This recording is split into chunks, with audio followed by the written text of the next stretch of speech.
Num mundo onde a morte parece ser o fim, inevitável, e o som da eternidade, o silêncio de um sepulcro, a palavra de Deus nos mostra que há muito mais além do que é visto, e que a última palavra sobre todas as coisas, inclusive sobre a vida e sobre a morte, pertence àquele que é o Criador e o sustentador de tudo que existe.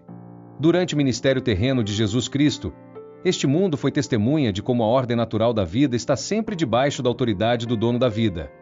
A Bíblia registra 3 encontros, 3 milagres extraordinários, cada um revelando aspectos profundos do poder, da autoridade e da compaixão daquele que não se intimidou ao afirmar: eu sou a ressurreição e a vida. Quem crê em mim, ainda que esteja morto, viverá. E, a partir de agora, vamos entender como algumas pessoas foram trazidas de volta à vida por Jesus, e como esses milagres transcendem o tempo, oferecendo esperança, fortalecendo a fé e prenunciando o maior milagre de todos, a vitória definitiva sobre a morte, a própria ressurreição de Jesus Cristo. Então, não estamos falando apenas de milagres passados, mas de uma verdade atemporal e transformadora, expressa nesses milagres.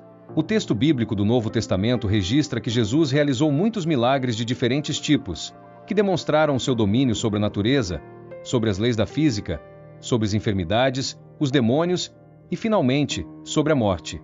Nesse sentido, Jesus ressuscitou 3 pessoas específicas na Bíblia, durante o seu ministério terreno, e, sem dúvida, a ressurreição dos mortos ocupa um lugar de destaque na lista dos milagres de Jesus. Pois, além de revelar o seu poder divino e sua compaixão pela humanidade, também prenunciava sua própria ressurreição. A primeira pessoa que Jesus ressuscitou na Bíblia foi uma garota anônima, de 12 anos de idade, que era filha de um homem chamado Jairo, um dos líderes da sinagoga. Nos tempos de Jesus, a Bíblia relata que, num certo dia, Jairo se aproximou de Jesus com um pedido urgente. Sua filha estava à beira da morte. Porém, enquanto Jesus estava a caminho da casa de Jairo, a situação da menina se agravou e ela perdeu a vida. No entanto, Jesus foi à casa de Jairo mesmo assim. E, apesar da lamentação e do desespero das pessoas, com grande autoridade, ele declarou: a menina não está morta, mas dorme.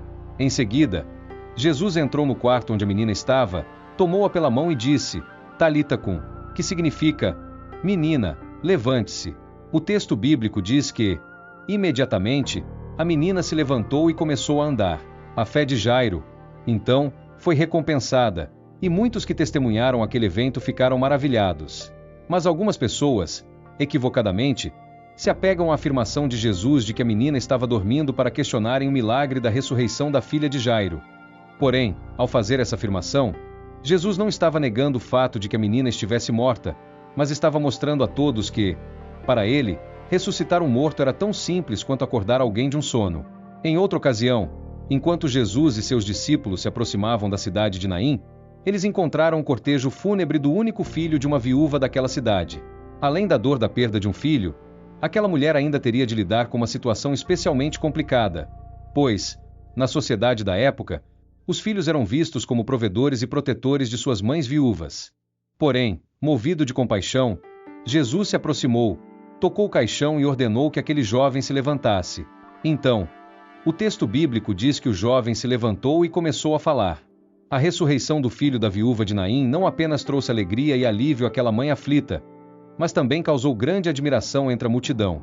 E muitas pessoas glorificaram a Deus, reconhecendo o poder extraordinário de Jesus. Por fim, a Bíblia também fala de Lázaro, irmão de Marta e Maria, e um amigo próximo de Jesus. Quando ficou gravemente doente, suas irmãs enviaram uma mensagem a Jesus. Desta forma, quando chegou em Betânia, Jesus encontrou Marta e Maria lamentando a morte de seu irmão. Jesus, então, profundamente comovido, foi ao túmulo de Lázaro e ordenou que a pedra fosse removida. E, apesar do ceticismo de algumas pessoas presentes, Jesus clamou em alta voz: Lázaro, venha para fora. Então, de forma impressionante, Lázaro saiu do túmulo vivo. A ressurreição de Lázaro não apenas confirmou o poder divino de Jesus, mas também reforçou sua afirmação de ser a ressurreição e a vida. Este milagre levou muitos a crer em Jesus, mas, curiosamente, também intensificou a hostilidade dos líderes religiosos contra ele. Inclusive, no seu texto bíblico, registra que os chefes dos sacerdotes também planejaram matar o próprio Lázaro, que havia acabado de ser ressuscitado, porque eles queriam eliminar a prova do milagre que apontava para o poder de Jesus Cristo. E isto nos mostra que nem mesmo milagres incríveis, como a ressurreição de um morto, são capazes de fazer com que o pecador, por sua própria vontade, receba Cristo em sua vida com fé e arrependimento. Além dessas 3 ressurreições específicas, talvez Jesus tenha ressuscitado mais pessoas durante o seu ministério terreno, visto que o Evangelho de João menciona que nem todos os feitos de Jesus foram registrados. Sobre isto, o escritor bíblico afirmou: Jesus fez também muitas outras coisas. Se cada uma delas fosse escrita, penso que nem mesmo no mundo inteiro haveria espaço suficiente para os livros que seriam escritos.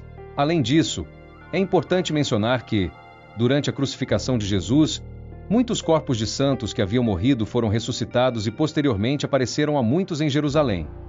Este evento extraordinário também foi mais uma evidência do poder de Jesus sobre a morte e um testemunho a respeito do significado de sua própria ressurreição e da ressurreição futura dos salvos, quando ele voltar. Portanto, os milagres de ressurreição realizados por Jesus não foram apenas demonstrações de sua profunda compaixão para com os que sofrem, mas também revelaram ao mundo a sua divindade e apontaram para sua missão redentora. Esses eventos prenunciam a própria ressurreição de Jesus e a promessa de vida eterna para todos os que creem nele.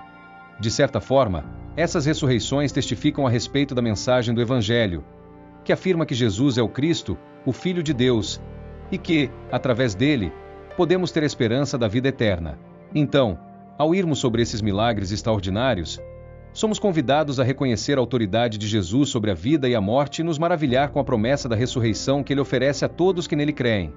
Agora, escreva nos comentários se você já sabia quantas pessoas Jesus ressuscitou em seu ministério e se você tem vontade de se aprofundar no conhecimento da Palavra de Deus.